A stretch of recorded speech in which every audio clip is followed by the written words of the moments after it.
Deferred revenue expenditure. This is the type of expenditure that gives benefit to the business for more than 1 year. So instead of showing the whole amount as an expense in 1 year, the business spread it over several years. मतलब कि ये एक ऐसा expenditure होता है जो कि business को 1 साल से ज़्यादा तक बेनिफिट देता है। जैसे आप कोई एडवर्टाइजमेंट कर रहे हो अपने बिजनेस का, उसका बेनिफिट आपको 3 साल तक होना है। तो जो आपने एडवर्टाइजमेंट में खर्चे दिए थे, जैसे कि मान लो 3 लाख अगर जो आपने एडवर्टाइजमेंट में पैसे दिए होंगे, तो वो अगले 3 साल तक आपको वो एज एन एक्सपेंस, क्योंकि अगर आपने 1 साल में ही पूरा पैसा दिखा दिया तो उस साल का प्रॉफिट कम दिखाएगा और बाकी के जो 2 साल का प्रॉफिट है वो ज़्यादा दिखाएगा। तो प्रॉफिट को मैनेज करने के लिए हम वो एक्सपेंस को 3 साल तक बराबर अमाउंट में करेंगे। Bad debts. Bad debts are the amount of money that a business will not be able to collect from its customers. मतलब बैड डेब्ट्स वो होते हैं जो कि बिजनेस अपने कस्टमर से कलेक्ट नहीं कर पाता है। मतलब कि वो कस्टमर्स जो कि सामान खरीदते हैं पर वो पैसा नहीं देते हैं, तो वो बैड डेब्ट्स हो गए। When a customer who bought goods on credit does not pay, that unpaid amount become bad debt। मतलब कि कस्टमर सामान खरीदते हैं उधार पे और वो पैसे पे नहीं करते हैं, तो उस अनपेड अमाउंट को बैड डेब्ट कहते हैं। Purchase return. Goods that the business bought and later return to the supplier are called purchase return. Goods जो कि बिजनेस ने खरीदा है फिर बाद में रिटर्न कर दिया है सप्लायर को, उसे परचेज रिटर्न कहते हैं। बिजनेस ने सामान को रिटर्न इसलिए किया होगा क्योंकि या तो कुछ सामान डैमेज होगा या फिर लो क्वालिटी का होगा, इसलिए इसलिए जो सामान खरीदा फिर बाद में डैमेज या फिर लो क्वालिटी का निकला तो उसे रिटर्न कर दिया, तो उसे परचेज रिटर्न कहते हैं। Sales return. Goods that the business sold to the customers but were later returned by them are called sales return। वो गुड्स जो कि कस्टमर पहले खरीदता है बिजनेस से फिर रिटर्न कर देता है, उसे सेल्स रिटर्न कहते हैं। Commission. In business, commission is the money paid to a person or agent for helping the business sell goods or services। Commission वो पैसा होता है जैसे किसी पर्सन ने बिजनेस के सामान और सर्विसेज को सेल करने में हेल्प किया तो बिजनेस ने उसे कमीशन दिया। Debit. In accounting, debit means the left hand side of an account. Accounting में जो डेबिट का मीन्स होता है वो लेफ्ट हैंड साइड होता है अकाउंट में। Whenever someone receives something or it incurs an expense, it is recorded on debit side। जब बिजनेस को कुछ रिसीव होता है या फिर एक्सपेंस होता है तो उसे डेबिट साइड रिकॉर्ड करते हैं।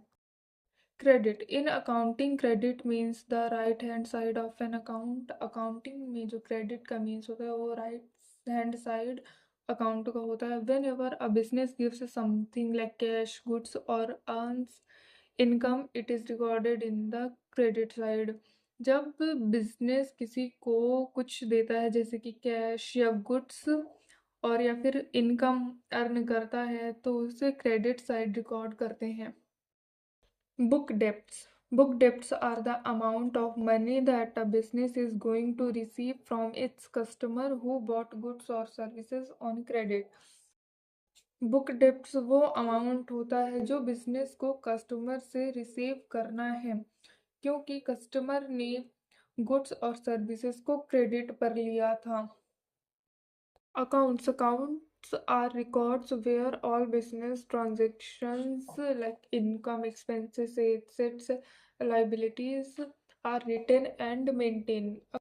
अकाउंट्स में बिजनेस के सारे ट्रांजैक्शंस रिकॉर्ड होते हैं जैसे कि इनकम, एक्सपेंस, एसेट, लाइबिलिटीज और उन्हें लिखा जाता है और मेंटेन रखा जाता है।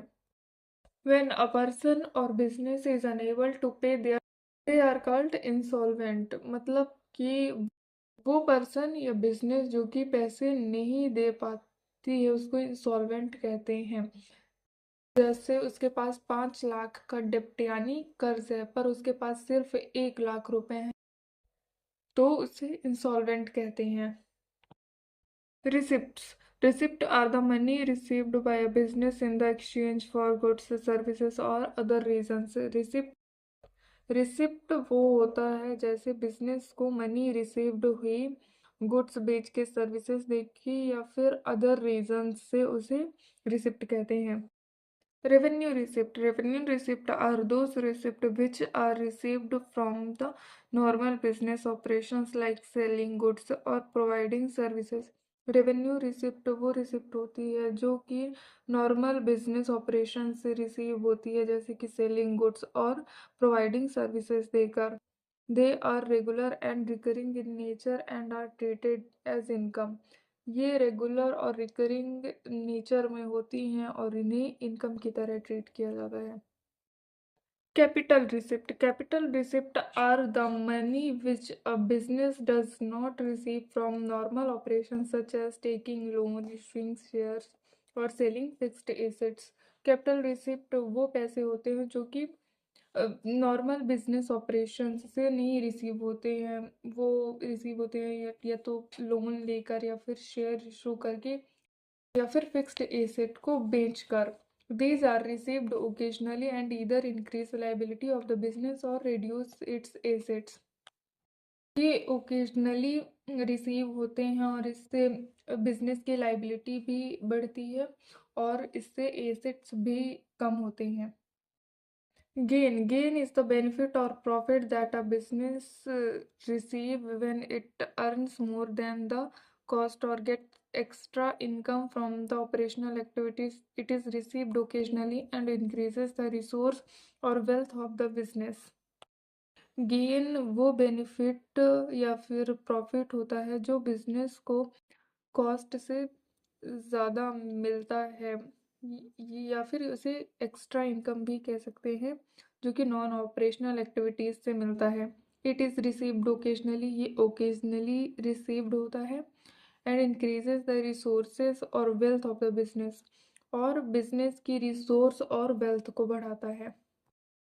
जैसे आपने कोई मशीन या फिर बिल्डिंग बेची और उससे उसकी कॉस्ट से ज़्यादा पैसे मिले तो वो एक गेन हो गया।